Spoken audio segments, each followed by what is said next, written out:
Hello guys. So in today's video, as like in the last class, we were doing 3.6 exercise, माने pair of linear equation chapter जो हमारा third chapter था, उसकी हम last exercise तक पहुंच चुके थे और इससे पिछली वीडियोस में 3.6 एक्सरसाइज की जो इक्वेशन बेस्ड क्वेश्चंस थे उसे अपन कर चुके हैं, है ना। तो जो लास्ट एक्सरसाइज था आपको पता है, अपन पहले भी देख चुके हैं। अगर कोई डाउट हो तो पिछली वीडियोस को एक बार फिर से देखिएगा। तो वहाँ हमने रिड्यूसिबल मेथड यूज करना है। रिड्यूसिबल मेथड के बारे में अपन लास्ट वीडियो में देख चुके थे। रिड्यूसिबल मेथड वो होता है जब वेरिएबल कभी डिनोमिनेटर में, जैसे एग्जांपल से थोड़ा सा रिकॉल कर लेते, जैसे कभी 1/x और 1/y टाइप की इक्वेशन अगर दिए इक्वल टू 1/5 लिखा, तो ये जब भी डिनोमिनेटर में वेरिएबल्स आता है तो वो एक प्रॉपर लीनियर फॉर्म में नहीं है। तो हमें उस 1/x और 1/y को प्रॉपर लीनियर फॉर्म में लाने के लिए रिड्यूसिबल मेथड यूज करना है। और उसमें 1/x की जगह एक नया वेरिएबल u और 1/y के प्लेस पर नया वेरिएबल v रखकर इक्वेशन को लीनियर फॉर्म में लाते हैं और फिर किसी भी अलजेब्रिक मेथड से सॉल्व करते हैं। ये अपन लास्ट एक्सरसाइज में देख चुके थे। अब अपन बात कर रहे हैं 3.6 का क्वेश्चन नंबर सेकंड, जो कि वर्ड प्रॉब्लम है। उसका फर्स्ट क्वेश्चन अपन कर रहे हैं। यहाँ 3 क्वेश्चन दिए हैं एनसीईआरटी में। आज फिलहाल उस क्वेश्चन को डिस्कस करेंगे, इसके बाद अपन दूसरे क्वेश्चन पर चलेंगे। तो फर्स्ट क्वेश्चन जो है वो कहीं ना कहीं बोट बेस्ड क्वेश्चन है। मैं आपको क्वेश्चन रीड करता हूँ। तो क्वेश्चन कुछ ऐसा लिखा है, जरा ध्यान देंगे। Ritu can row downstream 20 kilometre in 2 hours. तो डाउन स्ट्रीम में शॉर्ट फॉर्म में लिख लेता हूँ। डाउन स्ट्रीम में जो डिस्टेंस चली गई that is 20 kilometre distance in 2 hours. और जो अप स्ट्रीम में चला गया that is 4 kilometre in 2 hours. फिर पूछा गया कि find speed of rowing in still water and speed of current. तो देखिए यहाँ पर क्वेश्चन क्या कहना चाह रहा है। क्वेश्चन ये कह रहा है कि ऋतु रो कर रही, मैंने तैरना उसमें शुरू किया, तो यहाँ 2 वर्ड आ रहे, डाउन स्ट्रीम और अप स्ट्रीम। इसको लेके हमें कई बार कंफ्यूजन हो जाता है। इसको हमें समझना बहुत जरूरी है कि बेसिक डाउन स्ट्रीम और अप स्ट्रीम का मतलब क्या है। देखिए, जब भी कभी वाटर का फ्लो होता है, कोई रिवर हो या कैनल हो, रिवर और कैनल के स्पेशली क्वेश्चन है जहाँ वाटर में फ्लो होता है, तो 2 टाइप के हमारे मूवमेंट हो सकते हैं। मैंने चाहे बोट की बात करें या किसी स्विमर की बात कर लें, दोनों का जो डायरेक्शन होगा वो 2 तरह का हो सकता है। मान लीजिए वाटर का फ्लो अगर इस डायरेक्शन में चल रहा है, हमारे सपोज करके नॉर्थ टू ईस्ट चल रहा है या नॉर्थ टू साउथ जा रहा है समझो करके, तो उसी डायरेक्शन में अगर बोट चले, जिस डायरेक्शन में पानी का फ्लो है, वाटर का फ्लो है, उसी डायरेक्शन में अगर बोट चलेगी तो ऐसे केस में डेफिनेटली जो बोट की स्पीड कम होगी या ज्यादा होगी, अपनी यूजुअल स्पीड से ज्यादा होगी। क्योंकि बोट की स्पीड, मान लें अगर सपोज करके 10 किलोमीटर पर आवर की स्पीड से बोट चले और वाटर का फ्लो अगर 2 किलोमीटर है, तो कहीं ना कहीं वाटर का फ्लो भी उस पर प्रेशर लगाएगा और उसी डायरेक्शन में तेजी से चलेगी। तो ऐसे में उसकी जो स्पीड होगी वो बदल के 12 किलोमीटर होगी, 10 खुद की 2 वाटर की। लेकिन तो इस केस को हम कहते हैं डाउन स्ट्रीम। ऐसे केस को हम कहेंगे डाउन स्ट्रीम।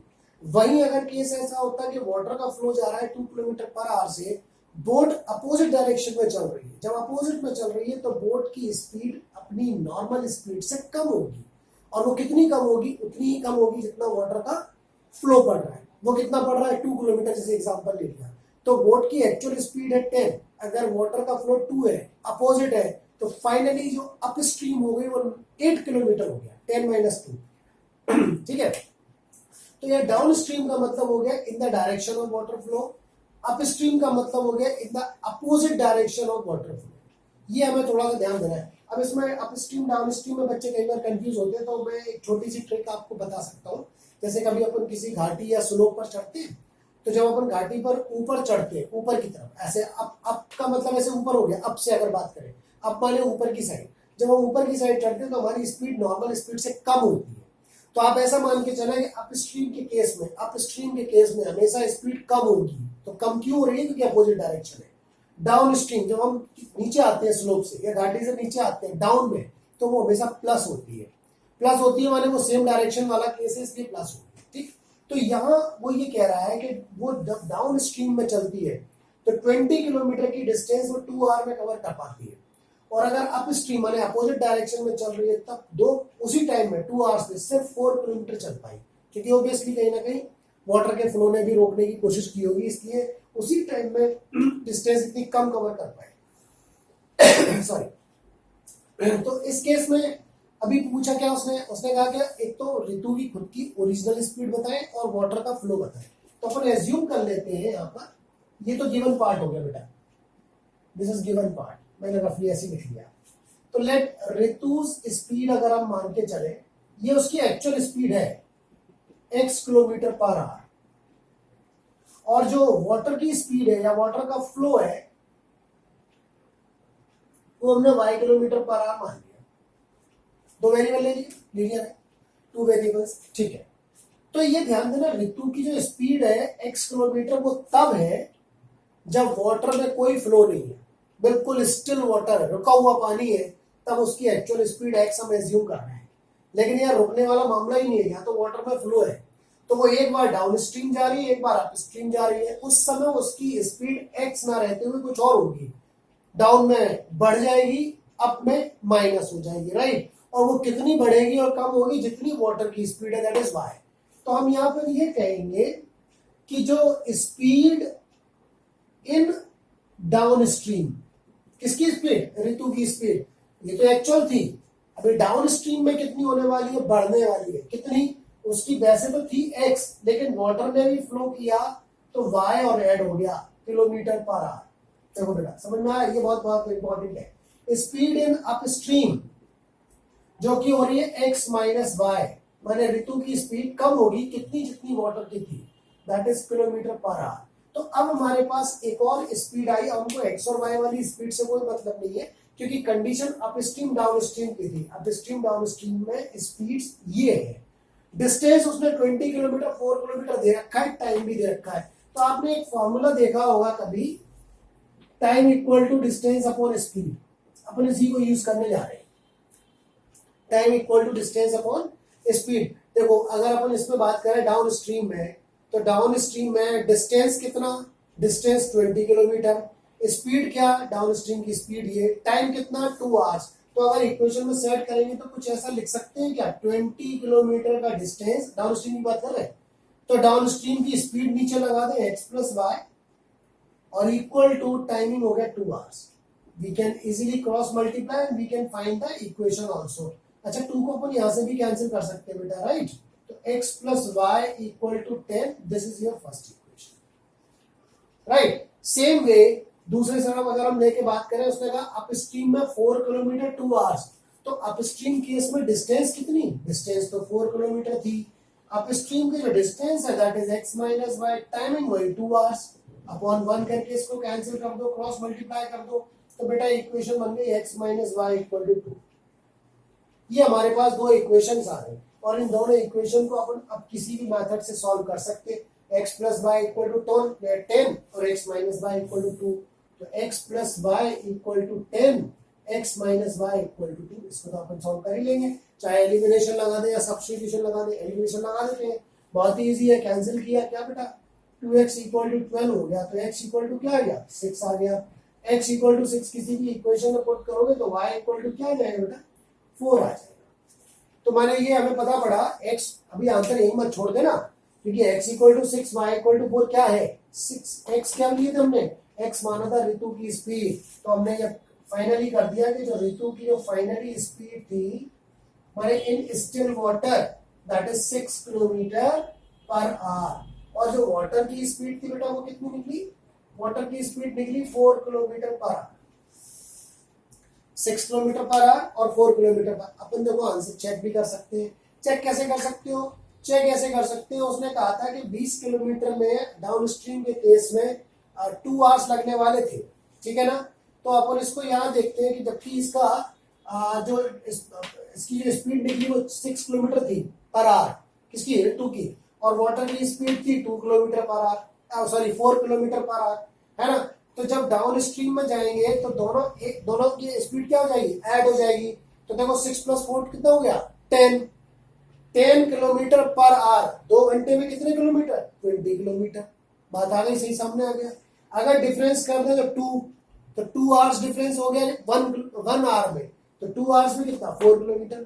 तो इस तरह से हमारा आंसर सही आ रहा है। हम चाहे तो यहाँ भी पुट करके चेक कर सकते हैं, किसी भी जगह पर हम पुट करेंगे, या तो यहाँ कर लें या इस कंडीशन में लगा के पुट करेंगे, है ना। तो इस तरह से अपन इस क्वेश्चन को सॉल्व कर पाएंगे। ये इस क्वेश्चन पे, हालांकि क्वेश्चन बहुत इजी क्वेश्चन हो गया, लेकिन आप ये समझो कि इसमें जो मेन कॉन्सेप्ट था वो था डाउन स्ट्रीम और अप स्ट्रीम का। इसके अपन को और भी सारे कई क्वेश्चंस करने हैं, तो प्रैक्टिस के ड्यूरेशन में अपन इसमें कई और क्वेश्चन करेंगे जो कि बेस्ड होंगे डाउन स्ट्रीम और अप स्ट्रीम के केस में। एग्जाम में कई बार इस वेराइटी का क्वेश्चन आता है। एक्चुअली लीनियर इक्वेशन में कई सारी वेराइटीज हैं, जैसे एज वाले क्वेश्चन, फादर मदर और डॉटर सन ब्रदर सिस्टर, ऐसे करके एज वाले क्वेश्चन, तो एक वेराइटी है, उनकी कई सारी कैटेगरीज है उन क्वेश्चंस की। तो एज वाला क्वेश्चन आपको वेराइटी वाइज करना चाहिए वैसे, ठीक है। फिर एक आता है अपना ये स्पीड, बोट एंड स्पीड वाले क्वेश्चंस आ जाते हैं। फिर एक मैन वुमेन का क्वेश्चंस बनता है ना। कुछ ट्रेन वाले क्वेश्चंस बनते हैं, डिस्टेंस और स्पीड वाले क्वेश्चंस बनते हैं। तो इस टाइप से कई सारे वेराइटीज है, तो वेराइटी टू वेराइटी अपन कोई क्वेश्चंस करेंगे। तो ये इसका इंट्रोडक्शन था, एक छोटा सा क्वेश्चन, ठीक है। तो let's note down this one and then we will continue the next question fast.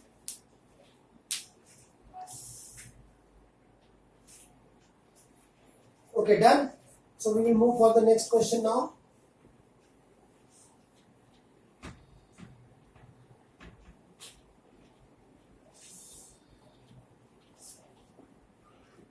Okay.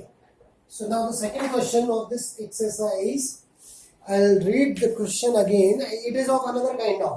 ये अब वेराइटी दूसरी से बताया मैन वुमेन वाला, तो उस टाइप का क्वेश्चन है। क्वेश्चन जरा देखेंगे। Correct, 2 women and 5 men can together finish an embroidery work in 4 days. क्या बोल रहा है कि 2 women है, मैं शॉर्ट में लिख रहा हूँ क्वेश्चन को, प्लस 5 men है और these both ग्रुप, माने 2 women का और 5 men का ग्रुप एक साथ काम करने लगा और उन्होंने इस वर्क को, माने एम्ब्रॉयडरी वर्क को 4 डेज में खत्म किया, ऐसा कुछ कैलकुलेशन है। फिर कह रहा है कि अगर 3 वुमेन को कर दिया जाए प्लस 6 मेन किए जाए, then this work will be completed in 3 days, ऐसा कैलकुलेशन दिया बेटा। तो बोला फाइनली कि find the time taken by 1 women alone to finish the work and also that taken by 1 man alone. क्या बोल रहा है, ये तो अपना गिवन हो गया। उसने ये कहा कि अगर ये कंडीशन है तो ये बताइए कि अगर एक सिंगल वुमेन को दे दिया जाए, काम वही है, जो एम्ब्रॉयडरी का वर्क है, वर्क में चेंजेस नहीं है, वर्क वही का वही है, लेकिन उसी वर्क को अगर ये ग्रुप करता है 2 वुमेन 5 मैन, तब तो 4 डेज लग रहे हैं। कह रहा है उसी वर्क को 3 वुमेन 6 मैन करते हैं तो 3 डेज लग रहे हैं। तो सिंगल अगर एक वुमेन और एक मैन मिलके उसी वर्क को करे तो कितने दिन लगेंगे, ऐसा पूछ रहा है। अब यहाँ पर एक चीज समझना बहुत जरूरी है, ये एक अलग वेराइटी हो गई। जैसे अपन लास्ट क्वेश्चन अभी डाउन स्ट्रीम अप स्ट्रीम में कंडीशन थी ना, प्लस और माइनस वाला, ऐसे यहाँ पर भी एक कंडीशन है जिसको समझना जरूरी है। ये क्वेश्चन बेसिकली एक जो वेराइटी आई वो आई टाइम एंड वर्क में। अब देखते हैं अपन टाइम और वर्क में बेसिकली एक रेसिप्रोकल का रिलेशन है, उल्टा रिलेशन है। उल्टा रिलेशन कैसे, जैसे ये नंबर ऑफ पर्सन हुए, ये डेज हुए, एक वर्क है जो कि किया जा रहा है। तो क्या होता है, जैसे जैसे नंबर ऑफ पर्संस बढ़ेंगे नंबर ऑफ डेज कम लगेगा। माने नंबर ऑफ डेज में और जो नंबर ऑफ पर्संस माने वर्क में, बस इसमें जो रिलेशन है वो रिलेशन बेसिकली रेसिप्रोकल का है। अगर पर्संस बढ़ते हैं तो डेज कम, अगर पर्संस कम तो डेज ज्यादा, तो रेसिप्रोकल का रिलेशन है। अगर यहाँ पर हमको डेज पता, जैसे मैं एक एग्जांपल की बात करूं, मान लो मुझे इस रूम को पेंट कराना है, एक छोटा सा एग्जांपल, अगर मुझे यहाँ एक रूम को पेंट कराना और मैंने पेंटर से पूछा कि बताइए कितने दिन लगेंगे, उसने कहा फॉर एग्जांपल वो ये कहता है कि मुझे 3 दिन लगते हैं, 3 days to complete work of this painting of this hall या रूम जो भी है। तो मैं यहाँ पे ये निकालने की कोशिश करूँ, ये डेज है, ध्यान देना, ये टाइम है, ये टाइम आ गया हमारे पास। तो मैं ये कहूँ अगर मुझे टाइम मालूम पड़ गया तो मैं ये निकालने की कोशिश करूं कि एक दिन में वो कितना पार्ट ऑफ वर्क कंप्लीट करेगा। वर्क एंड टाइम की बात हुई है, टाइम है। अब मैं वर्क देखना चाहता हूं कि एक दिन में वो कितना वर्क करेगा। तो जो 1 डे का वर्क होगा दैट विल बी ऑफ 1/3। अब ये 1/3 क्या है, टाइम ही है, ये वर्क है। तो आप एक चीज समझ लो, बहुत इंपॉर्टेंट है, अगर हमें टाइम पता हो कितने दिन में खत्म होगा और हमें वर्क निकालना है माने एक दिन में कितना होगा, तो हमें इसका रेसिप्रोकल करना है हमेशा। बात समझ रहे हैं? रेसिप्रोकल क्यों करना पड़ रहा है हमको, क्योंकि हमारे पास बेसिकली टाइम है, जैसे 4 डेज दिया, 3 डेज दिया है ना। अब लेकिन हमको ये निकालना चाहते हैं कि हम एक दिन में कितना वर्क कंप्लीट कर रहा है ये पर्टिकुलर ग्रुप या सिंगल जो भी है। तो अगर हमको हमारे पास टाइम है और हमको पार्ट ऑफ वर्क फाइंड करना है इन अ डे, तो then we have to take reciprocal, ठीक है ना।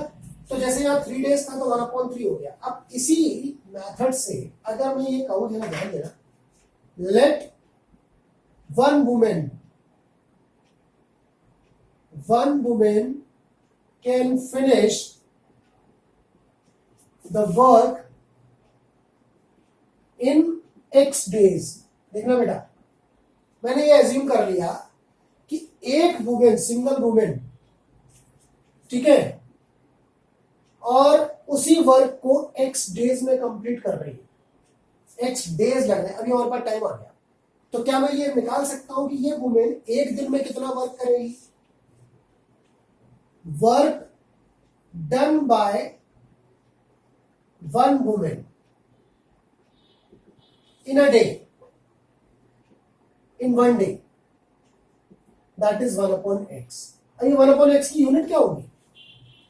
यूनिट क्या होगी?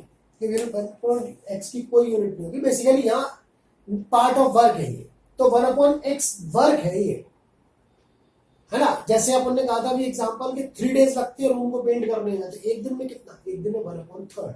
सेम वे अगर मैं यहाँ एज्यूम कर रहा हूं कि one women can finish this work in X days, तो work done by one women in a day, that is 1/x। अगर मैं इसी मेथड से एक मैन का अगर मैं एज्यूम कर लूं, one man can finish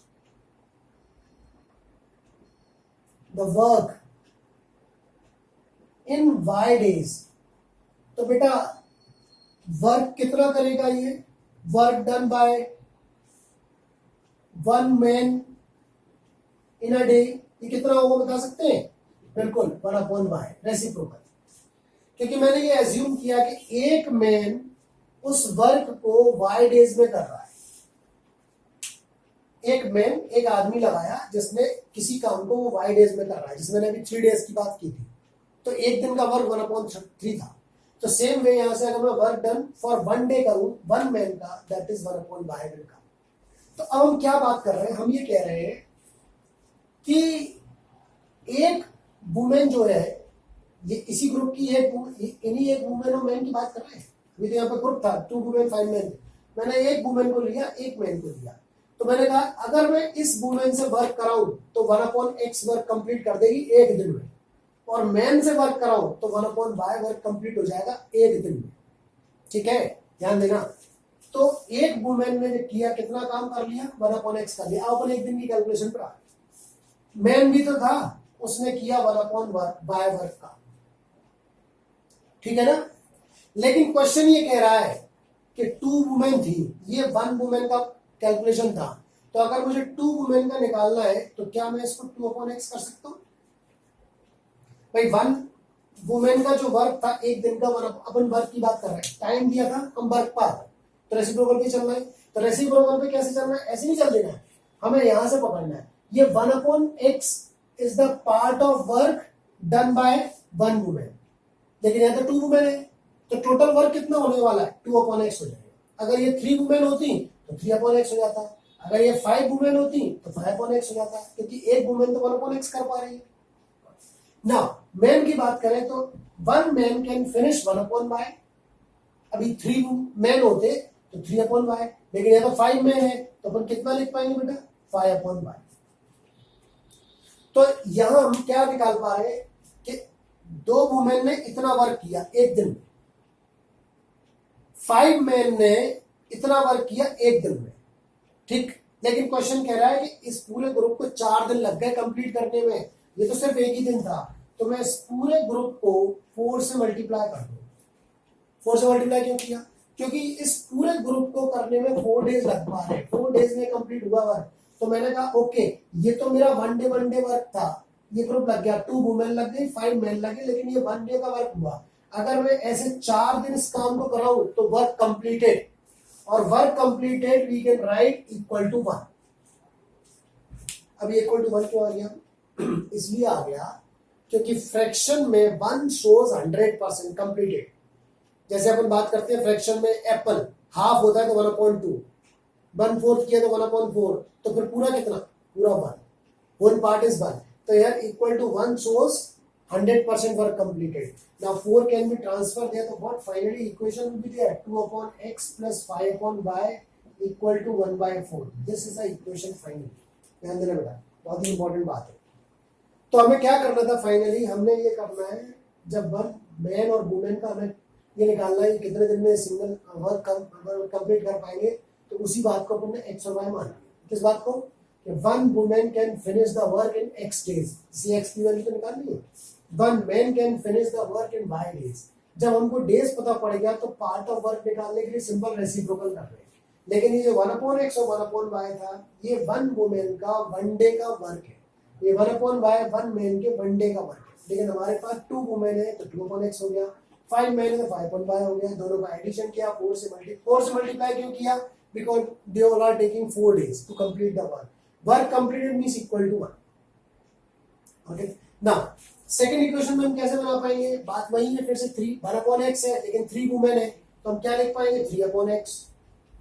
now 1/y for 1 man, या तो 6 मैन है तो माने 6/y equal to work completed, तो यहाँ पे क्या जाएगा? 3 days लग रहे हैं इनको, and work completed means 1। Total 3 days लगे और वर्क कंप्लीटेड 1। तो इक्वेशन क्या बनी बेटा? इक्वेशन बन गई 3/x + 6/y equal to 1/3। This is the second equation. ये फर्स्ट और second equation by reducible method will solve, है ना? By reducible method. तो रिड्यूसिबल मेथड में हम क्या करते हैं? 1/x को u लेते हैं, 1/y को v लेते हैं। तो हम ले लेते हैं यहाँ पर, मैंने एज्यूम कर लिया late 1/x equal to u और 1/y इक्वल टू v। तो इक्वेशन क्या बनी बेटा? इक्वेशन बन गई 2u + 5v इक्वल टू 1/4, और यहाँ बन गई 3u + 6v इक्वल टू 1/3। ठीक है ना? अब अपन को एलिमिनेशन लगा दो, चाहे सब्स्टिट्यूशन कुछ भी लगा दो। तो मैं एलिमिनेशन लगा देता हूँ, तो यहाँ 3 को मल्टीप्लाई कर दिया, यहाँ 2 को मल्टीप्लाई कर दिया, तो ये हो गया 6u + 15v इक्वल टू 3/4 और 6u + 12v equal to 2/3। Sign change कर देते हैं कैंसिल करने के लिए, है ना? ये कैंसिल हो गया, तो क्या मिला? 15 - 12 हो गया बेटा 3v। यहाँ सॉल्व कर लेते हैं, 3/4 - 2/3, 3/4 - 2/3 इक्वल आ गया 12। तो 3 3 या 9 -8 माने 1/12 आ गया बेटा। तो ये 1/12 हो गया। 3 को क्रॉस मल्टीप्लाई कर दिया तो v इक्वल टू 1/36 आ गया। देखो चेक कर लो, कैलकुलेशन है, आप कर लोगे, चेक करो, देखो ठीक है। इक्वेशन ये थी, वहां मैंने क्रॉस कर दिया 3 और 2 को, तो 3 2 या 6 + 5 3 या 15, 3/4, 2 मल्टीप्लाई कर लिया तो 6u 12v 2/3। ठीक है ना? साइन चेंज कर दिए, माइनस माइनस माइनस, ये कैंसिल हो गया। 15 - 12 3, 3/4 - 2/3 अपन ने सॉल्व किया, एलसीएम लेके 12, 3 3 9 -4 2 या 8 मैंने 1/12 आ गया। क्रॉस मल्टीप्लाई कर दिया, v इक्वल टू 1/36 आ गया। लेकिन v अपन ने क्या एज्यूम किए थे? 1/y, मैंने y की वैल्यू निकल आएगी 36। लेकिन अभी x की वैल्यू निकालने के लिए क्या करना पड़ेगा? इस v की वैल्यू कहीं तो भी पुट कर देते हैं हम किसी भी इक्वेशन में, है ना? तो ये थोड़ा सा ऊपर से हटा देते हैं। ठीक है, तो ये अपन अब कहाँ पुट कर रहे हैं? इन दोनों इक्वेशन में कहीं तो भी पुट कर देते हैं। v की वैल्यू तो सेकंड में पुट कर देते हैं, वैल्यू कैंसिल हो जाएगी ना। 3u 6, v का वैल्यू 1/36 इक्वल टू 1/3, तो 6 6 या 36, तो 3u + 1/6 इक्वल टू 1/3। इसको ट्रांसफर कर दो, तो 3u इक्वल टू 1/3 माइनस 1/6। इसको सॉल्व कर लो तो एलसीएम कितना आ गया? एलसीएम आ गया 6 - 6 3 2 या 6 2 और -1 माने 1/6 आ रहा है। तो u इक्वल टू क्या हो गया बेटा? इसको मैं यहाँ बंद कर देता हूँ। तो u इक्वल टू हो गया 1/18, बिकॉज ये 3 जो है वो ट्रांसफर हुआ, तो ये u इक्वल टू 1/18 आ गया। तो फाइनली हमारे पास x और y की वैल्यू क्या आई?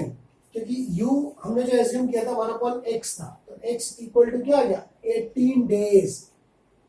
और y इक्वल टू क्या आ गया, y इक्वल टू आ गया 36 डेज। माने फाइनली क्या निकला, x हमने क्या एज्यूम किए थे, x हमने एज्यूम किए थे one women can finish this work, और y हमने एज्यूम किया था one man can finish the work. माने फाइनली आंसर ये निकला कि अगर इसी वर्क को एक वुमेन को दे दिया जाए तो वो 18 डेज लगा लेगी, और अगर एक मैन को दिया जाएगा तो वो 36 डेज लगा लेगा।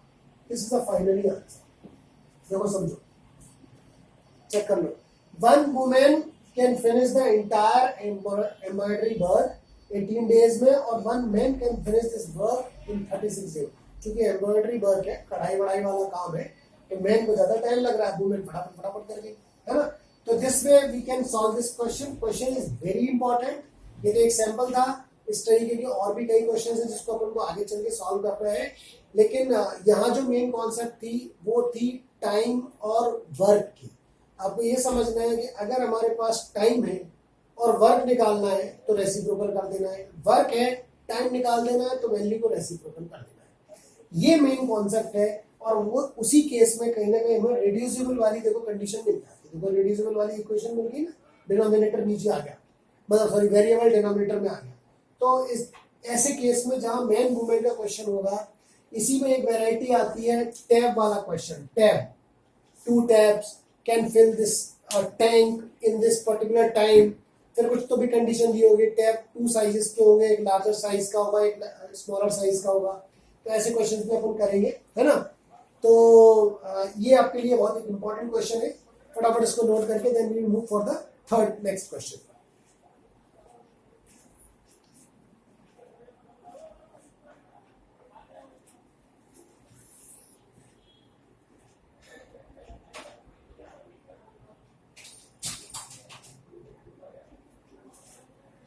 Okay, done.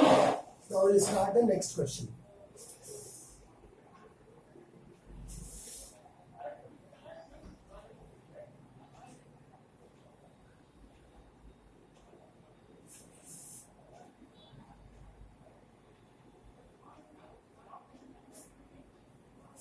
Okay, so now we will move for the next question, that is third question of the same. It is written here, Ruhi travels 300 kilometer to her home partly by train, partly by bus. अब देखो ये एक नई variety, अलग variety आ गई, इसमें time and distance वाला question आ गया। तो वो भी जो जर्नी कंप्लीट की जा रही है वो कितनी, दो पार्ट में की जा रही है। कह रहे हैं Ruhi travels 300 kilometre to her home partly by train partly by bus. तो टोटल जो डिस्टेंस उसने कवर करना था वो कितना थी बेटा, 300 किलोमीटर की थी, जिसमें उसने कुछ तो वो ट्रेन से गई, कुछ बस से गई। She takes 4 hours if she travel 60 kilometre by train. तो इसमें से उसने जो ट्रेन से डिस्टेंस कवर की वो 60 किलोमीटर थी, ठीक है, और बची हुई डिस्टेंस वो बस से की उसने। तो बेटा 300 में से 60 किलोमीटर ट्रेन चली गई, तो बस में कितनी गई होगी, पक्के में 240 किलोमीटर। इसमें तो बहुत सिंपल सी बात रही, माइनस ही तो कर दिया। Total distance 300, 60 kilometre by train, तो ऑब्वियसली रिमेनिंग डिस्टेंस लेफ्ट 240, जो कि उसने बस से कवर की। लेकिन जब वो ऐसा कर रही है तब उसको टोटल टाइमिंग लग रहा है 4 आवर्स। अब कंडीशन चेंज हुई, दूसरी कंडीशन में उसने कहा if she travel 100 kilometre by train, माने ट्रेन से अगर वो 100 किलोमीटर जाती है तो बस से कितना जाएगी, बस से पक्के में 200 किलोमीटर जाएगी, 200, क्योंकि टोटल 300 किलोमीटर चलना है उसको। तब इस केस में उसको शी टेक्स 10 मिनट्स लॉन्गर। अब ध्यान देना, कई बार हम कंफ्यूज हो जाते हैं। उसने कहा 10 मिनट्स लॉन्गर का मतलब क्या हुआ, 10 मिनट ज्यादा लग रहे हैं पहले से। तो पहले कितने लग रहे थे, 4 आवर्स, अब कितने लगेंगे, 4 आवर 10 मिनट्स, है ना। तो यहाँ हमारा जो टाइम लगने वाला है वो है 4 आवर 10 मिनट्स। 10 मिनट ज्यादा लग रहे हैं पिछली वाली कंडीशन से। अगर उसने ट्रेन की जर्नी बढ़ा दी और बस की जर्नी थोड़ी सी कम कर दी तो टाइम ज्यादा लग गया, राइट। ये दो कंडीशन के साथ हमें दो इक्वेशंस बनानी है। फाइनली पूछा क्या, पूछा है कि find the speed of the train and बस। ट्रेन और बस की स्पीड्स बतानी है। तो जो बताना होता है यूजुअली हम उसे एक्स और वाई ले लेते हैं। तो हम एज्यूम कर लेते हैं let train speed x kilometre per hour, है ना, and then bus speed we assume that is bus speed that is y kilometre per hour. अब यहाँ भी हम वही फॉर्मूला यूज करते हैं, थोड़ी देर पहले अपन ने देखा था time equal to distance upon speed, बताया था फॉर्मूला, उसी को अपन थोड़ा सा कंटिन्यू कर रहे हैं, ठीक है ना। तो अब आपको देखो, अगर उस फॉर्मूले से देखें तो डिस्टेंस 300 किलोमीटर हमारे पास टोटल है, लेकिन हम इस फर्स्ट केस में जाएंगे, हमारे पास एक फर्स्ट केस है, ये सेकंड केस है, दोनों केस से दो इक्वेशंस मिल जाएंगे and then we will solve. तो फर्स्ट केस में अगर हम चले तो टोटल टाइमिंग उसको 4 आवर्स लग रहा है, जबकि 60 किलोमीटर वो ट्रेन से जा रहा है, 60 किलोमीटर। अब अपन वहां पे आ रहे हैं, ठीक है ना। अब हम ये निकालने की कोशिश कर रहे हैं कि टोटल 4 आवर्स तो लग गए, तो ट्रेन में उसने कितना टाइम स्पेंड किया और बस में कितना टाइम स्पेंड किया ये पता कर रहे हैं। तो ट्रेन में जो टाइम लग रहा है वो डिस्टेंस अपॉन स्पीड है, तो डिस्टेंस होगी 60 किलोमीटर और ट्रेन की स्पीड हमने एज्यूम की x, 60 अपॉन x लिख सकते हैं, बताइए। Time equal to distance upon speed, distance हो गई 60 किलोमीटर, स्पीड हो गई x, जो कि ट्रेन की हम एज्यूम कर रहे हैं, ठीक है। ये टाइम उसने ट्रेन में स्पेंड किया, प्लस 240 डिस्टेंस बस वाली एंड उसकी स्पीड y, ये उसने बस में स्पेंड किया, टोटल टाइमिंग 4 आवर्स। देखो यार, चेक करो, is it okay. 60 upon x is the timing in train, 240 upon y timing in train, total timing 4 hours. तो कहीं ना कहीं देखिए फिर से रिड्यूसिबल की कंडीशन बन गई, बिकॉज x और y डिनोमिनेटर में। आप चाहो तो यहाँ एक काम कर सकते हो, 4 कॉमन निकाल के 4 यहाँ से कैंसिल हो जाएगा, थोड़ा सिंप्लीफाई करने के लिए चाहे तो, otherwise this is also perfectly fine, ठीक है। तो अगर 4 कॉमन निकाल देंगे, सभी तरफ से कैंसिल हो जाएगा, तो कितना आ जाएगा 15 upon x plus 60 upon y equal to 1। 4 से सभी जगह डिवाइड कर दिया ना, तो 4 से 15 ये आ गया, 4 6 जा 0, और ये इसको अपन फर्स्ट इक्वेशन ले। आप चाहो तो इसको लेके भी कर सकते हो, बोथ वेज आर राइट। चलिए नेक्स्ट पे चलते हैं। तो नेक्स्ट कंडीशन में अब 100 किलोमीटर की डिस्टेंस है, जबकि टाइम डिस्टेंस है, उसकी स्पीड है सॉरी x प्लस, क्योंकि ट्रेन की स्पीड तो वही है, मतलब चाहे फर्स्ट केस में चले या सेकंड केस में चले, ठीक है। रिमेनिंग 200 की डिस्टेंस, स्पीड होगी y बस के लिए, टाइमिंग लगा 4.5 आवर। 4.5 आवर को बेटा कैसे लिखेंगे, 4 आवर 10 मिनट्स, इसको अपन लिख पाएंगे 4 आवर्स 10 मिनट्स को अगर हम आवर्स में कन्वर्ट करते तो 10 अपॉन 60, 10 मिनट्स को आवर्स में कन्वर्ट कर दिए तो डिवाइडेड बाय 60, 0 0 कैंसिल, तो व्हाट लेफ्ट बेटा 4 1/6 मींस 25/6 आ गया। 25/6 ये आवर्स में कन्वर्ट हो, ठीक है ना। तो इस तरीके से अपन इसको कर सकते हैं, और चाहे तो इसमें कुछ कॉमन भी निकाल सकते हैं, है ना। तो we can divide by 25 only directly, तो 25 4 जा ये हो गया x प्लस 8 अपॉन y, 25 से डिवाइड कर रहे हैं, ठीक है ना, और इक्वल टू 1/6, क्योंकि 25 से अपन ने डिवाइड किया, 25 कैंसिल हो गया, और ये आ गया सेकंड इक्वेशन। बस इस तरीके से हमारे पास ये इक्वेशन मिल गई, 15 upon x 60 upon y equal to 1, 4 upon x plus 8 upon y equal to 1/6।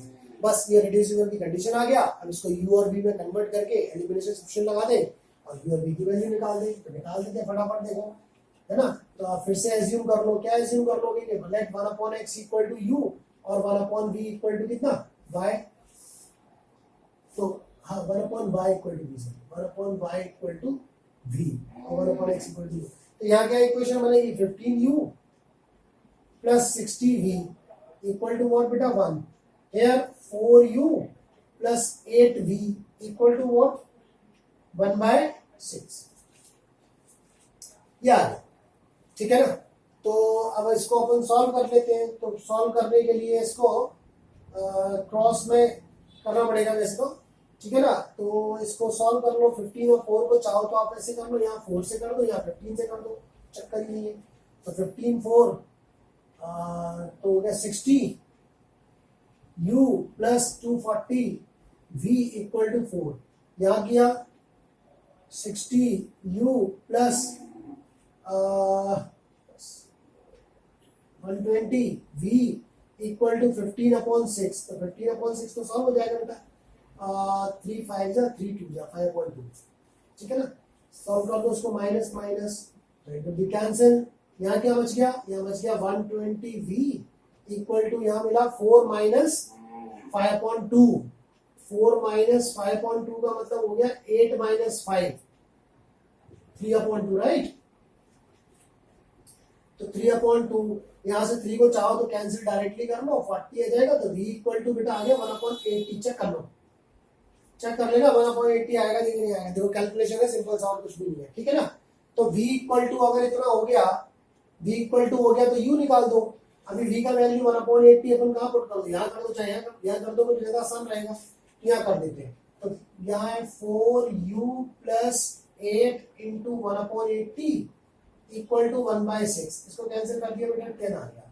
तो 4u इक्वल टू 1/6 माइनस 1/10, ठीक है ना। तो यहाँ पर एलसीएम ले रहे हैं, इसको नीचे लिख देते हैं, विजिबल है ना आपको। एलसीएम ले लिया अपन ने, कितना आएगा 60 एलसीएम आ जाएगा,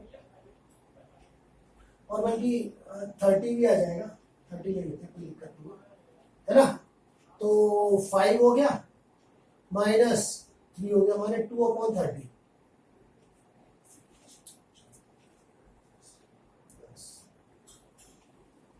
ठीक है ना। तो 2/30 means 1/50, 15 means u equal to क्या आ गया बेटा, u इक्वल टू आ गया 1/60, u इक्वल टू आ गया 1/60, है ना। तो फाइनली क्या निकला, u इक्वल टू माने x, u का माने x है ना, अपन ने x एज्यूम किया था, इसका रेसिप्रोकल कर देंगे। तो x इक्वल टू फाइनली जो आंसर बन रहा है हमारा, यहाँ लिख देते हैं, x इक्वल टू जो फाइनली आंसर बन रहा है वो बन रहा है आपका 60 किलोमीटर पर आवर, और y इक्वल टू बन रहा है 80 किलोमीटर पर आवर, ठीक है ना। मैंने x जो हमने एज्यूम किया था that is what, train speed 60 kilometre per our, और y की स्पीड जो बन रही है वो 80 किलोमीटर पर आवर, ये बन रहा है। इसको चाहे तो अपन चेक भी कर सकते हैं, कैसे कर सकते हो, x की वैल्यू यहाँ पुट कर लो, 60 कैंसिल, 1 है, 80 की वैल्यू यहाँ रख लो। तो 80 जब यहाँ रखोगे तो 80 से देखो 0 कैंसिल, 3 आ गया, 3 आएगा ना, 240/80, 3 ये 1 ये, 3 + 1 4, करेक्ट है, चेक हो गया। और दूसरी इक्वेशन पकड़ लो, दूसरी इक्वेशन कहाँ है, ये। तो 100/60 होगा, 60 रखोगे तो 10 कैंसिल हो गया, 10/6, 10/6 का मतलब 5/3, ठीक है ना, 5/3 हो गया, प्लस 80 यहाँ रख दो, तो 80 से भी इसको कैंसिल कर लोगे 0, और कैंसिल हो जाएगा, 4 2 4 5/2, सॉल्व करोगे, दोनों को सॉल्व करके 25/6 आ जाएगा, ठीक है ना। तो इस तरह से अपन ट्रेन की स्पीड और इसकी स्पीड निकाल सकते हैं, किसकी, बस की। तो ये एक अलग वैरायटी वाला क्वेश्चन हो गया। अब इसमें देखिए एक जो कॉन्सेप्ट आपको पकड़ना है वो ये कि अक्सर कर टाइम और डिस्टेंस के क्वेश्चन में ये फॉर्मूला अप्लाई हो रहा है। तो 99.9% केसेस में टाइम और डिस्टेंस का जब भी क्वेश्चन आएगा वहां में time equal to distance upon speed लेकर चलना है फॉर्मूले को। तो यहाँ 3 क्वेश्चन, वो तीनों क्वेश्चन बहुत इंपॉर्टेंट थे। पहले क्वेश्चन में जिसमें डाउन स्ट्रीम अप स्ट्रीम की कॉन्सेप्ट मिली, सेकेंड क्वेश्चन में मेन मूवमेंट वाली क्वेश्चन मिली जिसमें रेसिप्रोकल होता है वर्क और टाइम का, और थर्ड क्वेश्चन में डिस्टेंस और टाइम वाला क्वेश्चन है जिसमें time equal to distance upon speed formula लगाएंगे। तो इस तरह से हमारा ये चैप्टर मतलब यहाँ तक ओवर हो रहा है। हालांकि इसके बाद एक ऑप्शनल एक्सरसाइज है, उसको भी करना है अपन अगले टाइम पर, अगली वीडियोस में अपन उसको, उनके क्वेश्चंस को भी इंपॉर्टेंट है देखेंगे, ठीक है। बुक में लिख दिया है not for the examination purpose, but I am telling you many time questions are there in the exam from those exercise, जिसमें लिख देते हैं कि एग्जाम के पर्पस से नहीं है। तो ऐसा कुछ नहीं है, अपन को करना सब कुछ है, कुछ भी नहीं छोड़ना है ना। तो जस्ट नोट डाउन दैट, और इसके बाद अब इसको कोई भी डाउट लगे तो यू कैन आस्क मी। और अब अपन इसके बाद ऑप्शनल एक्सरसाइज की तरफ बढ़ेंगे। थोड़ा सा आप लोग ट्राई करेंगे बिकॉज चैप्टर तो कहीं ना कहीं ओवर हो गया है। एग्जाम्पल क्वेश्चन, ऑप्शनल क्वेश्चन, इन सबको ट्राई करना है ना। Thank you very much.